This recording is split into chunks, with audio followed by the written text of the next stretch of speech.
It's been over 4 months since they had elections in Iraq, and they still don't have a government in place. Why is it taking so long to set up a government?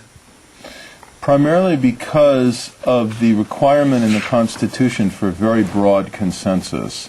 The idea is that this is a power-sharing constitution, that in order to form a government, you not only need a majority, but you actually need 2/3. And the reason why is that before you can have a prime minister and a cabinet, and this is a parliamentary system, the parliament has to elect a 3-member presidency council in order to have a body that can appoint the prime minister, have an authority that can do so. And that presidency council, a president and 2 deputy presidents, have to be elected as a slate by a 2/3 vote of parliament. So there's got to be a very high degree of consensus, and they can't agree on who should be prime minister, what the structure of government should be, what the distribution of revenue should be among the different provinces, what the distribution of power should be between the center and the regions. Is there a chance that they won't be able to come to an agreement and they won't be able to have a government? Well, eventually I think this is going to get sorted out, but eventually can be a very long time, and the country can descend into much greater violence and instability, and this is what worries everyone. I'd say there's certainly no guarantee that this is going to be resolved in the next 2 to 3 weeks. There are very, very deep divisions, not only between the 3 principal ethnic and sectarian groups in the country, the Shia, the Kurds, and the Sunnis, but very crucially within the most important political alliance in the country, the alliance of different Shiite, predominantly religious political parties in the United Iraqi Alliance, which is the lead alliance that will choose a new prime minister. And those divisions are complicating the search for a government. Is there a basic lack of willingness to compromise? In other words, instead of each group being primarily concerned for the integrity of the country as a whole, they're primarily concerned that their group not be placed at a disadvantage relative to the others. Yes, I think that's a very serious problem, and it's been a problem since the fall of Saddam Hussein. You had more American ability to impose solutions during the American occupation, and you had more American power and leverage to try and induce compromises than you do now. I don't think anybody should want to see the United States continuing to impose solutions, but there are very deep divisions among the different Iraqi political interests. And we've made a lot of mistakes along the way that have helped to polarize this situation. What do you think should have been done differently? You say, well, you wrote a book which suggests that the U.S. bungled the effort to set up a democracy. What should we have done differently? Well, you can go all the way back to the failure of planning before the war was even launched. The absence of any significant and really well thought through plan for political transition, the total inadequacy of the number of troops that were deployed on the ground, not to fight the war, but to secure the peace after the war. The decisions that were made early in the American occupation in May of 2003 to establish a full-blown American or Anglo-American occupation government of Iraq without any time frame, to dissolve the Iraqi army, and completely now, people say that the cost of this war has been extraordinarily expensive and pushed the U.S. into massive debt as is. Would it have been feasible to have a much more expensive war by sending in many more troops than we initially did? The irony of deployment in a post-conflict situation, which has been affirmed by a number of studies, including the RAND Corporation study that was led by Ambassador James Dobbins, with much experience in post-conflict reconstruction, including Afghanistan and Bosnia.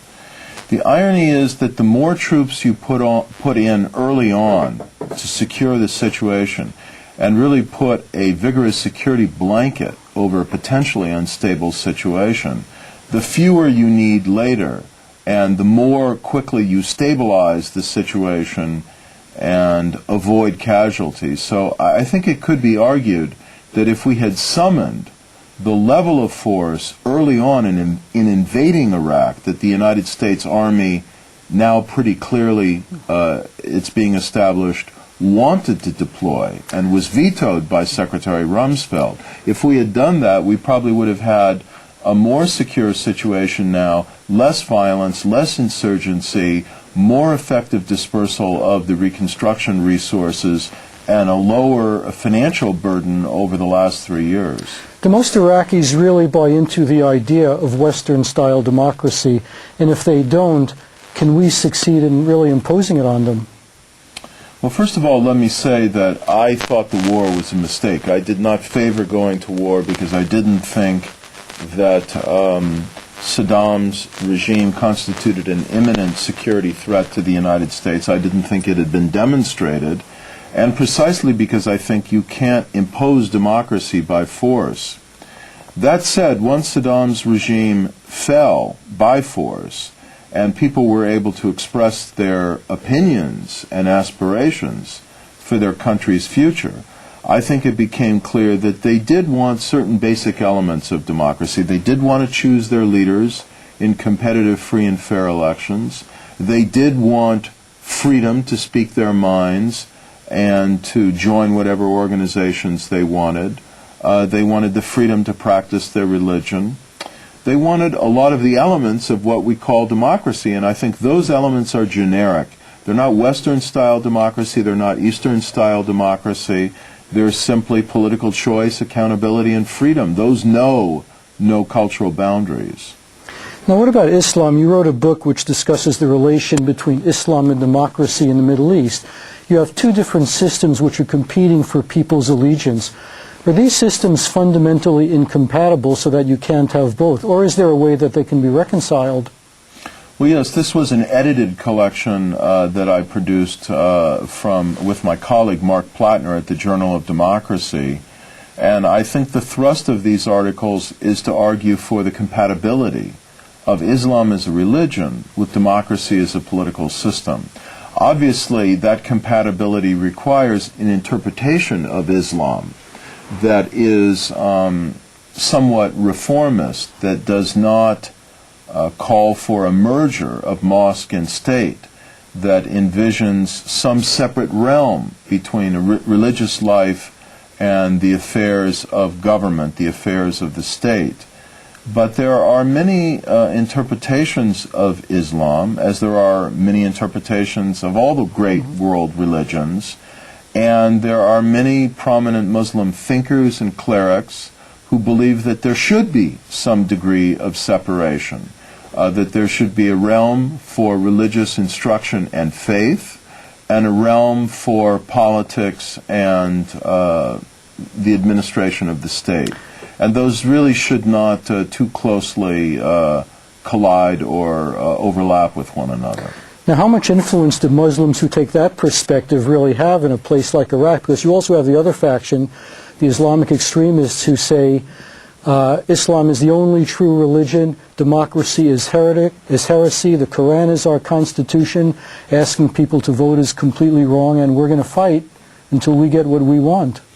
Well, the Muslims who are saying voting is anathema to Islamic principles are an extremely small rejectionist minority of the country. There is a much larger swath of Islamic sentiment in the country that wants some merger of Islam in the state, some significant role for Islamic principles in law and in governance, but at the same time welcomes the participation of Muslim clerics in elections and in governance.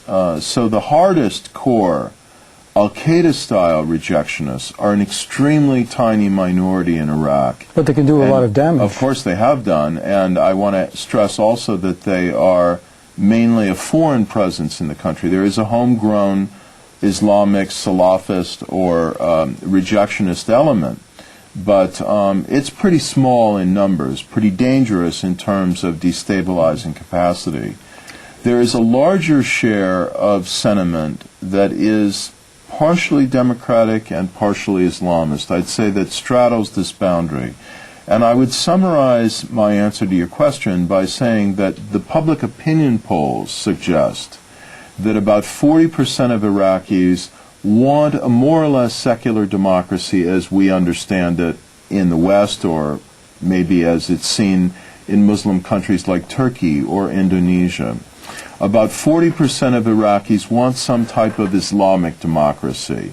And I'd say perhaps half of that 40% wants more of a democracy emphasis, and half wants more of an Islamic emphasis. And then there's a die-hard 20% who want another Saddam or a real Islamic dictatorship. Are there any examples of current Islamic democracies that could serve as a model for what we're trying to do in Iraq? Well, I think if you look at Indonesia or Senegal, you see countries that are overwhelmingly Muslim, where Muslim faith is strong, and there are a variety of Muslim movements and parties, but the government is largely secular, and democracy is beginning actually to institutionalize itself. Are there any models in these countries? In the Arab world? No. And of course there's Turkey as well in the Middle East, but with a fiercely secular tradition from Mustafa Kemal, Ataturk. In the Arab world, we have only the example historically of democracy in Lebanon, but Lebanon is a partially Christian country and is rather an unusual country in the Arab world. So we're still looking for the model of an Arab country where Islam is strong but separated from the political realm to a considerable extent. Now, what is the order of priority of American goals in Iraq? On the one hand, we want Iraq to have a Western-style democracy. On the other hand, we don't want them to be able to pose a strategic threat to the United States as part of a worldwide Islamic movement. Which of those goals are more important? I'd say the most important goal in Iraq now, not fully articulated by the Bush administration, but I think clearly uppermost in its mind, is stabilizing the country. Hemorrhaging, stopping the hemorrhage, literally and figuratively, so that the country can begin to normalize in its political life and its economic life in terms of establishing security on the ground. Stabilization means that they have to find a government, for sure, but it may also imply a certain degree of realism about what we can expect in terms of the niceties of democratic practice in a country that has not had any shred of them for 50 years. I think that it requires most of all a power-sharing agreement among the different groups in the country that will divide up the oil resources in a fair way so that every share of the population has a more or less proportional share of the oil revenue on a territorial basis, with a strong center, stronger than was provided for in the Constitution that was adopted last October, and with some constitutional mechanisms of a judicial nature and otherwise that constrain the arbitrary power of government so that you don't get the kind of abuses that you had under Saddam. That's still a tall order, maybe a semi-democratic one. What about outside forces such as the Iranians? They're a committed enemy of the United States. They border Iraq. Their goal is clearly to thwart U.S. policy. How big a challenge is it to deal with them? I think it's an enormous challenge because we not only have the challenge of Iranian manipulation and interference and exploitation of the political situation in Iraq, aligning with certain parties in the Shiite South and sending in thousands upon thousands of Iranian intelligence agents who hand out money and buy influence. Do we have any way to seal the Iran-Iraq border, or do they just walk across? Again, Katie bar the door. That should have been done, 3 years ago. It's a little late now. I think what we need to do is engage in a broad and spirited dialogue with Iran, with the Islamic Republic, in which all the key issues in our bilateral relationship, Iraq, Lebanon, Israel, the economic embargo, the nuclear question, everything is laid on the table. And I think in exchange for getting significantly more responsible behavior of Iran in Iraq and on the nuclear question, and with respect to stopping this bombast about Israel not having a right to exist, and becoming a more responsible party in the region and the world, in exchange for that, if we could get that, I think that we should be prepared to lift the embargo and have normal relations with Iran and assure the Iranian people that we're not going to use military force against Iran or to try and change the regime in Iran. That doesn't mean we might not use peaceful means to spread democratic ideas and values. Now, the Iranians seem pretty committed to the course that they're on, the course of confrontation with the West and ultimately, conquest of the West. What can we offer them that would make them change their mind? I think that we can offer the Iranian people quite a lot of incentives in terms of economic opening, foreign investment. There's very high unemployment in Iran. Opportunities to study in the West. A lot of young Iranians want to come to study in Europe, in the United States. Normalization of Iran's position in the world and respect for its dignity as a country. I think there's such a hungering for this among the Iranian people that if we were to judiciously indicate our readiness for this, our willingness to talk, not to legitimize the authoritarianism of the regime, but to reach out to the Iranian people. But how much influence do the people have on their government? Well, let me just finish by saying that if we were willing to do this and able to communicate this to the Iranian people, I think that there would be a lot of enthusiasm activated in Iranian society. And you could say that the Iranian people don't have much influence over their government. It's not a democracy, to be sure. But it's a regime that has always depended to some extent on tolerance for it by the society. It's not a pure dictatorship. It has its vulnerabilities. It has its pockets of dissent and independent thought and mobilization. It is vulnerable to the renewal, as has happened periodically over the last 25 years in the Islamic Republic. It is vulnerable to the renewal of broad public mobilization and protest. It wants to avoid that. And so it has to be, to some extent, responsive to public opinion. Now, the current president of Iran, Mr. Ahmadinejad, was elected. I guess it takes more to make a democracy than elections, but is the fact it that takes free and fair elections, which did not take place in Iran last year. So what else is required? I mean, like, you can have opposition parties that have free access to the media so people know that they're there? And they can... Well, Ahmadinejad was elected in a very strange, contorted, distorted election last year. Most of the serious reformist candidates, including the most passionately reformist ones, the ones who would be closest to advocating movement toward democracy and lifting of the power of the clergy in Iran to veto anything they don't like, these reformers were prevented from running by the Expediency Council. So it was a very distorted political landscape.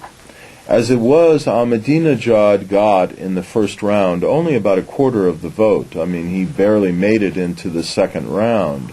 And then he was elected in part because his opponent, former President Rafsanjani, is widely regarded as one of the most corrupt figures in Iran. And I think the Iranian electorate thought, whatever else, don't give us that again. Ahmadinejad ran as a populist. He had the power of the Iranian Revolutionary Guards behind him. He had a lot of intimidating force behind him. The media apparatus and some of it state-controlled rallied behind him. And so he won an election that was not by any means a fully competitive, open, and fair election. And I don't think he can be said by any means to represent the will of the people. And the president of Iran is not the top leader of the nation anyway, right? The top leader is a cleric who is above the parliament. He controls the security forces. He controls the police. And in a pinch, he could probably dismiss the president. He could certainly engineer the ouster of President Ahmadinejad, and there is speculation of a rift between Ayatollah Khamenei, the supreme leader, and Ahmadinejad, because the president has been, frankly, so imprudent and incompetent at governing. And I think the challenge for American policy in Iran now is not to play into the hands of hardliners by falling for the trap of gratuitous confrontation. I think it is to make clear our position, make clear our principles, use public diplomacy to reach out to the Iranian people, to raise questions about this nuclear program. And the, I think, obvious point is that it's really not in the national interest of Iran. It's dangerous in so many respects, squandering of their resources, isolating of the country, and so on. And then give President Ahmadinejad and the hardliners in the country enough rope, enough space to hang themselves politically. So you don't feel we should do anything serious in the near term, because it looks like they're getting pretty close to developing nuclear weapons, even though they claim that they want nuclear power for peaceful purposes. I don't think too many people believe them, especially since they have often said how they would love to destroy both Israel and the United States, and nuclear weapons would be a good way to do that. I think the regime is a profoundly dangerous one. It becomes infinitely more dangerous if it obtains a nuclear weapon. I don't think anyone could look at their rhetoric, their behavior, their frenetic pace at trying to build a nuclear program and conclude that this is purely for peaceful purposes. Clearly they are in pursuit, I would say frenzied pursuit, of a nuclear weapon. It is a clear part of their national strategy, and I think that we need to work patiently but quite imaginatively and vigorously to try and deter them from developing a nuclear weapon.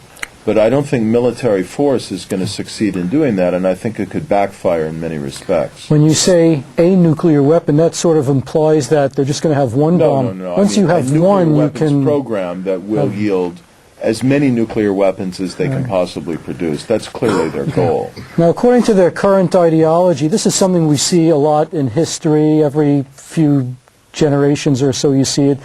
You have some ideology whose goal is to conquer the world or die trying.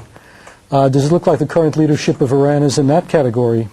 I don't think that the leaders of Iran want to conquer the world, but I do think they want to be a regional hegemon and spread the tentacles of radical Islam and of influence for the Islamic Republic of Iran throughout much of the world. I think that clearly is their ambition, and once a regional hegemon emerges and becomes more powerful, then it can become more ambitious still.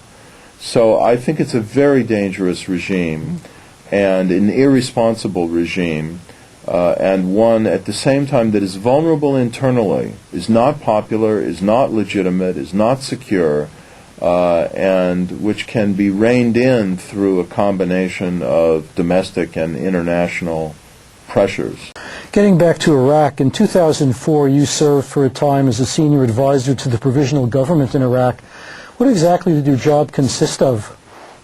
A few things. First of all, I was involved in advising on the drafting of the interim constitution called the Transitional Administrative Law, which was then being drafted during the first 3 months of 2004, approved finally in March of 2004.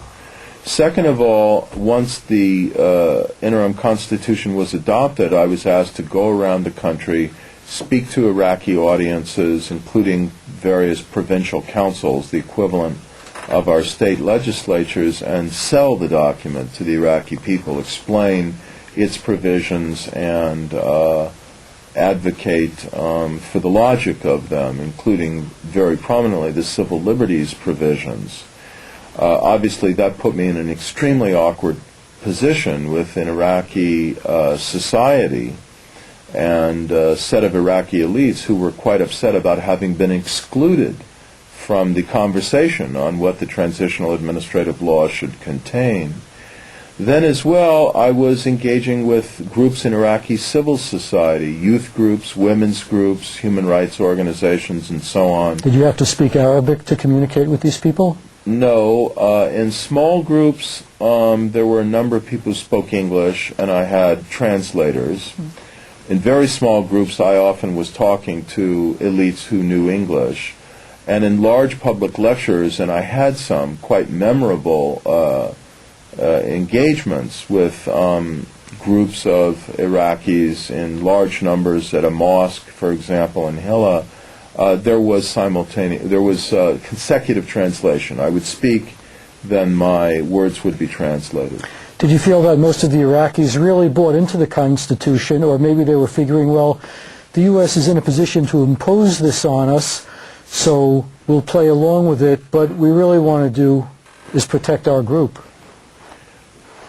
I think the logic of group identity and group defense was much weaker in 2003 and early 2004 than it became later in 2004 and with the rush to elections in 2005 and with the type of elections that were held using a single nationwide list and proportional representation.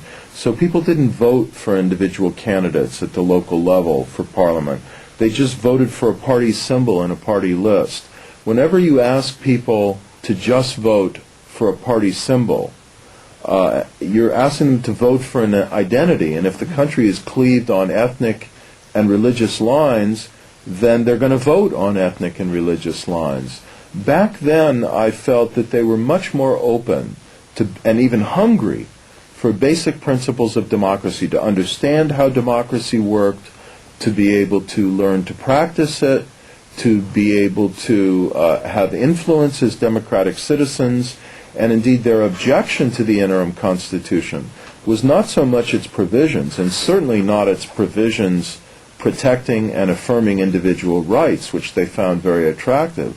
Their objection was precisely that they hadn't been consulted, they hadn't been given a chance to participate, the promise of democratic citizenship had not yet been activated. Now, some people say that the situation now is that Iraq is headed for a civil war. Other people say a civil war has already started. What do you think? Is Iraq in a civil war or close to one? In the political science sense of civil war, as an internal conflict in which one side is trying to change the nature of the state or some basic policies within it, and in which 1,000 people die at least, with at least 100 on each side, Iraq has been in a civil war since probably the fall of 2003. If you define civil war more in the common vernacular as an all-out struggle for power between two or more competing forces in which many, many thousands of people die, and in which violence is the dominant motif of public life, then I think Iraq is not yet in civil war, but is moving dangerously toward it. And I would say we're in a situation today, this is the most technical answer I can give to your question, in which Iraq has slid from a low-intensity civil war, in which maybe 300 to 500 people were dying a month, maybe up to 1,000, to a medium-intensity civil war in which well over 1,000 Iraqis seem to be dying each month, and in which killing has now begun to occur on a significant scale in each direction, not only Sunni hardline Islamic militant or insurgent groups killing Shias and Kurds and people indiscriminately, but now it appears Shiite Islamic death squads organizing significant violence and terror against Sunni groups and Sunni communities. So you really have group-on-group violence now in a very vicious retaliatory spiral. Do you think there are people there who just take a kind of nihilistic approach, not killing for the sake of advancing an ideology or a program, but just killing for the sake of killing or just to achieve revenge? For example, a very revered Shiite shrine was destroyed. It didn't achieve any strategic advantage, but it made the Shiites really mad. I think in that sense, the killing in Iraq is not nihilistic. It is not purposeless.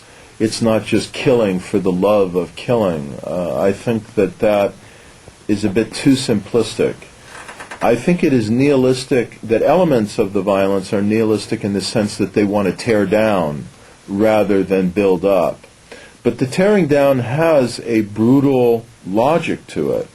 And the logic is that once you've torn down everything that is trying to resurrect itself in the post-war era, once you have thoroughly enough destabilized civil order and intercommunal relations, once you plunge the country into civil war, then these groups, perhaps the former Saddamists, certainly the Islamic fundamentalists, most of all Al-Qaeda in Iraq, believe that they can emerge triumphant out of the chaos. So there is a very clear and cold-blooded political logic to this.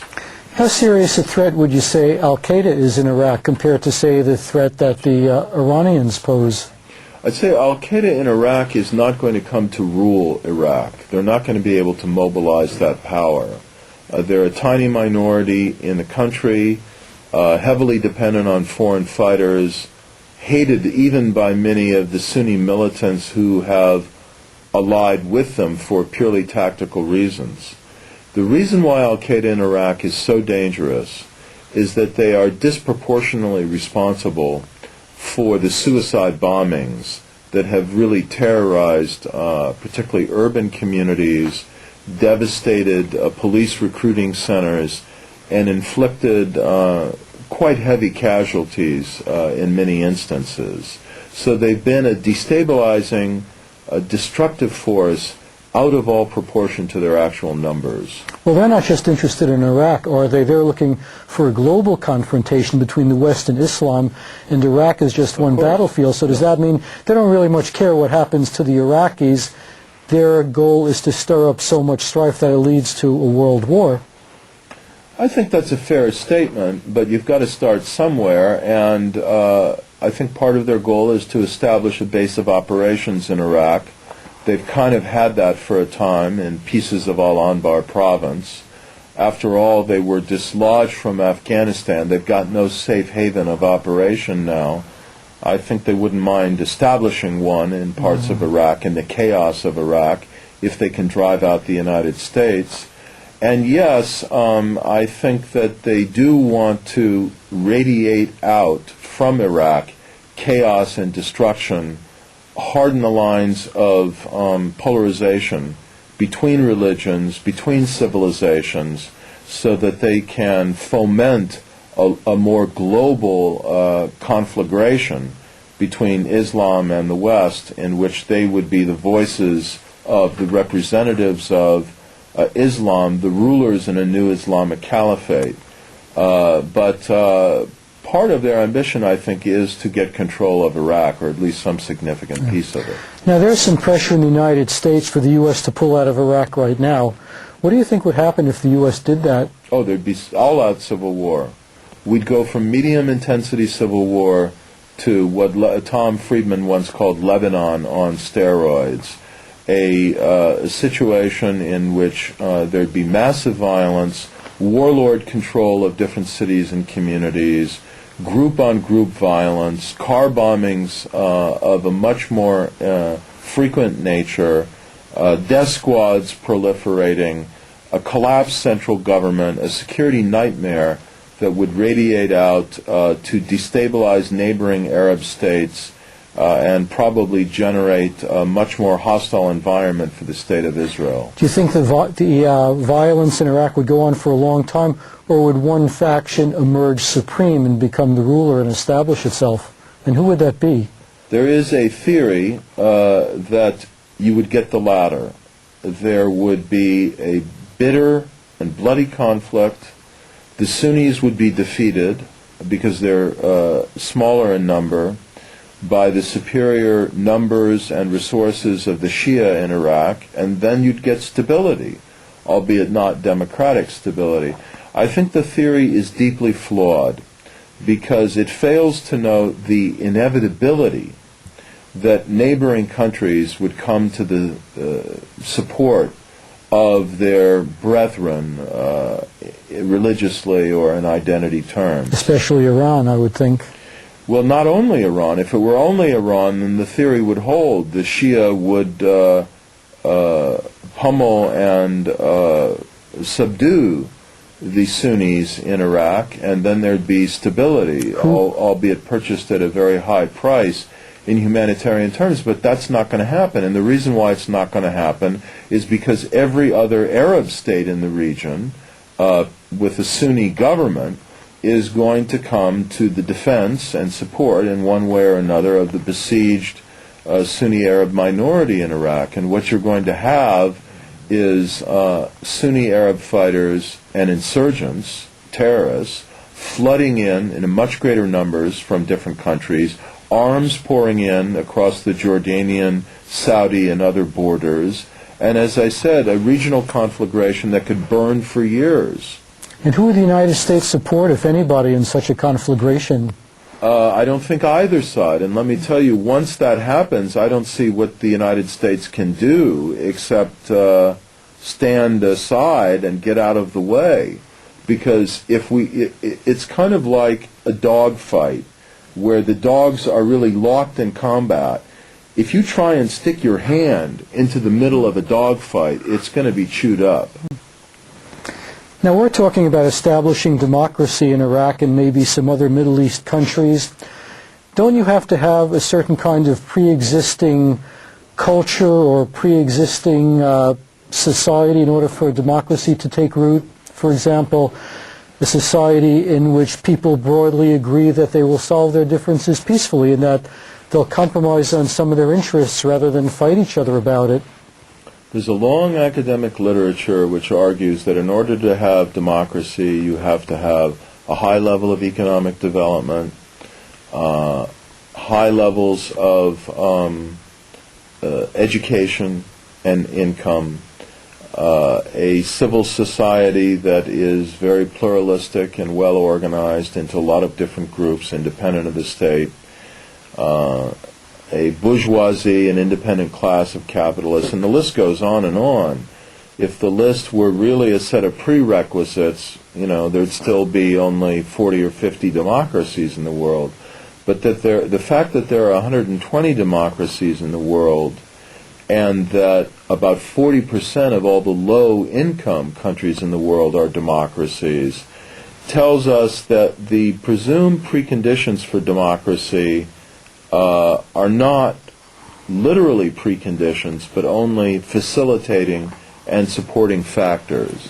So the one indispensable factor you need in order to launch democracy is the one you implied, and that is some commitment on the part of contending political elites to democracy as a system of government for whatever reasons. They may be purely instrumental reasons initially, and some willingness on the part of these contending elites to compromise and settle their differences by peaceful political means, not through violence. Once you have that, if you can make it work through a constitution that secures the basic interests of these contending elites, then you can build the other conditions for supporting democracy gradually over time.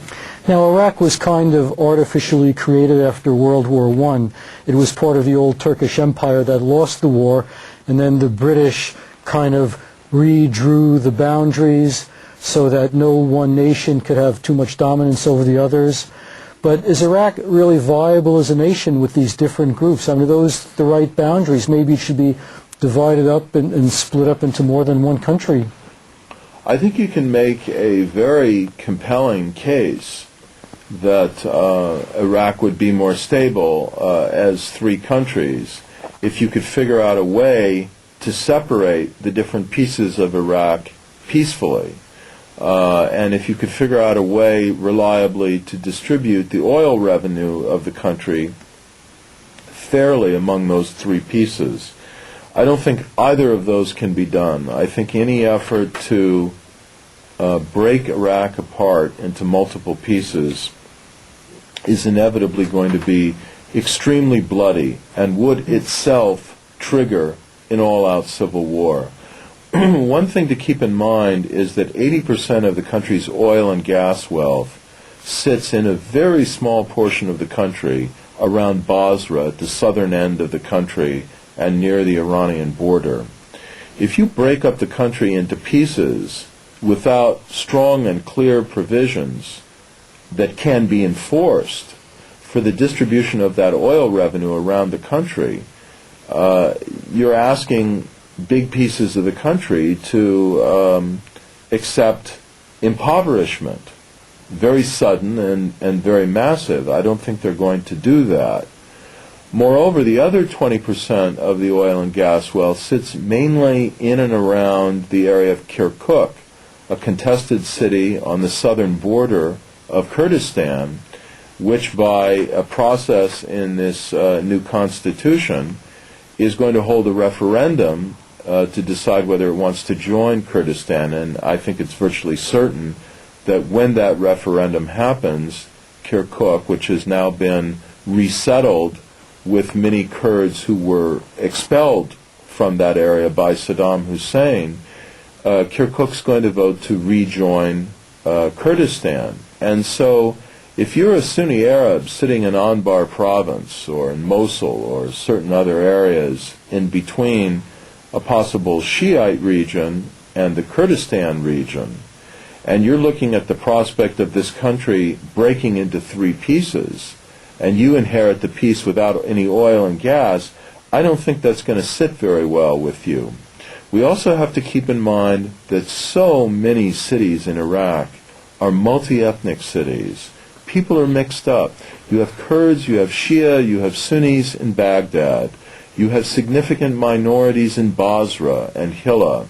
You have Shia living in the predominantly Sunni Arab province of Salahuddin, Saddam Hussein's home province north of Baghdad. So how are you going to unmix people without massive and very bloody population exchanges and what we would now call ethnic cleansing? Given the current situation in Iraq today, what do you think the United States should do next?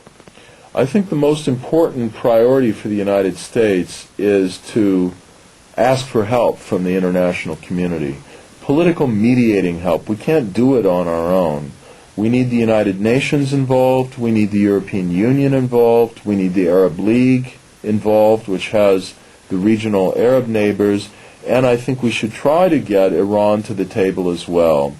Hold a large conference in which all of the stakeholders are involved regionally and internally in Iraq, and see if we can broker, perhaps with the United Nations partnership with the U.S., an agreement on power sharing, constitutional reform, basically put all the issues on the table and try and broker compromises. I don't think those compromises can be brokered by the United States alone, and it certainly looks like the Iraqi political parties are not doing a very good job of reaching compromises on their own. Do you have any optimism for the future? I mean, what's your outlook at this point?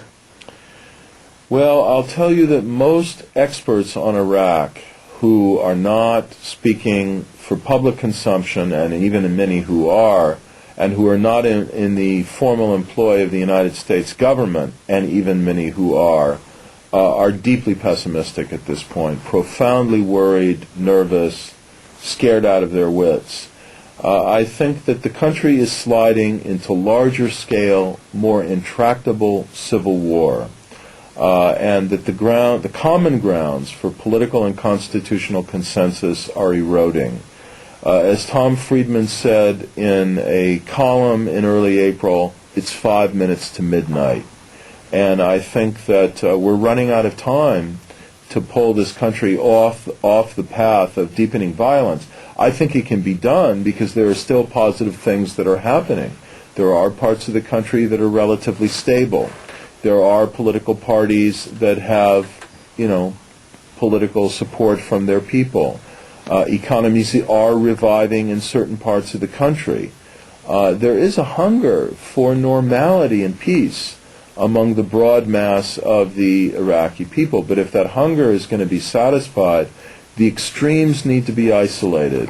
And people who feel that they have a stake in a peaceful political future have to make compromises and come together to forge a power-sharing government and a viable federal bargain. The current one in the Constitution is not viable because the center is too weak and the distribution of revenue to the different parts of the country is too uncertain. It gives too much control over future oil and gas wealth to the source areas of the country.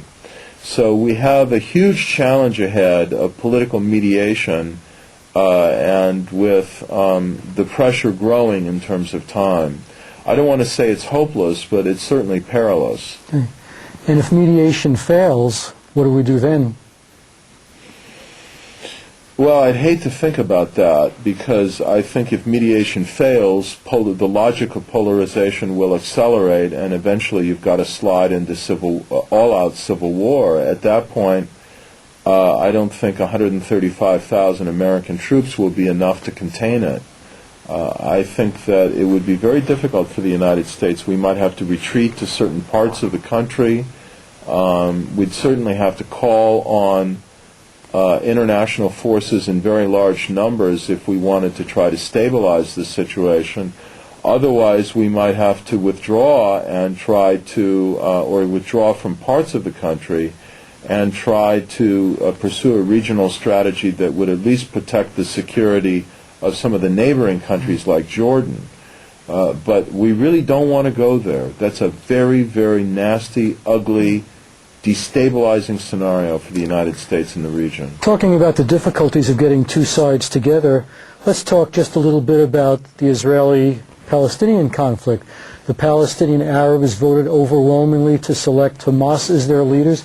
Does that mean we should just forget about peace altogether and accept that this is a war? No. But it does mean that Hamas needs to be held to account. You had a terrible terrorist bombing in Israel all over again in Tel Aviv on April 18th, in which 9 people were killed, and Hamas basically said, good work for the suicide bomber. How can you accept, not to mention give money and legitimacy to a government that is not just silently condoning, but publicly, actively condoning this kind of violence? I think it's totally unacceptable.